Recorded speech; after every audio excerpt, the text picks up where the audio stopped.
I'm Daniel Aruela. I'm a product manager at Nintendo. I'm here to talk about some of our new games that we're showing off here in the New York event about the Wii U console that's launching on November 18th. Okay, now Nintendo Land is going to be one of your launch titles. You guys are showing brand new games here. Let's start with Metroid Blast and what this is all about. So Nintendo Land is a compilation of multiple attractions that we're showing off that are based on Nintendo's game worlds.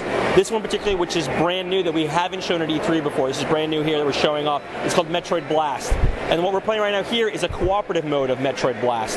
So right now, one player is using the gamepad to control a ship, and they're actually having a different perspective and different controls, while the other players involved are using the Wii Remote and Nunchuck to run around the ground looking at the TV.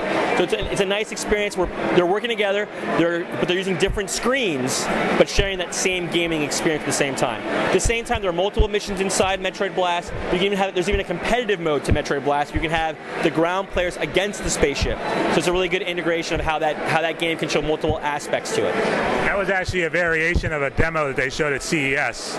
We showed a little bit of variation of that at CES and E3 2 years ago. But now this is a much more full experience, big attraction inside of it, which is what Nintendo Land is. Nintendo Land is a compilation of many attractions, and this is just one. And each one has its own unique amount of depth to it, which makes them really engaging for core gamers, casual gamers, and really for anybody. So let's walk through some of the other new attractions here.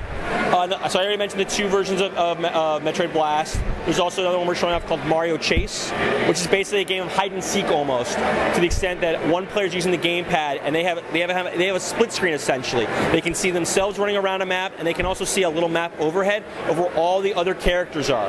The other four players have to work together to chase down that character using the gamepad. So they have about 2.5 minutes to find them in different maps they have available to them as well.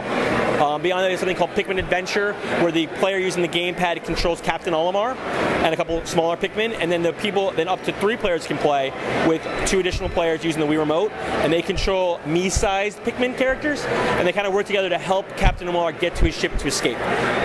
And then the last one is Balloon Trip Breeze, which is using the gamepad. It's a single-player experience, but using the gamepad, and you can use the stylus or your finger, but mainly the stylus works better. And you kind of make this sweeping motion on the gamepad to kind of create this breeze to lift up this character that has balloons on him to navigate him through through different obstacles on a map.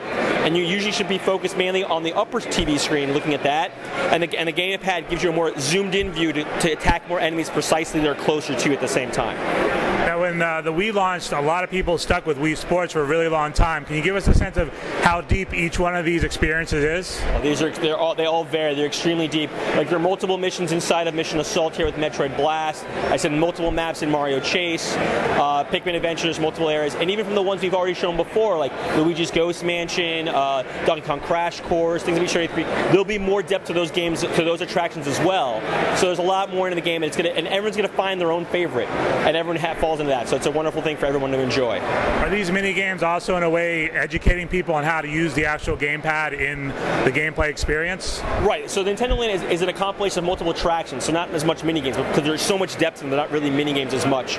But yeah, it is a great way to showcase all the different aspects of how the gamepad and the Wii U console together really offer that different experience you couldn't have otherwise.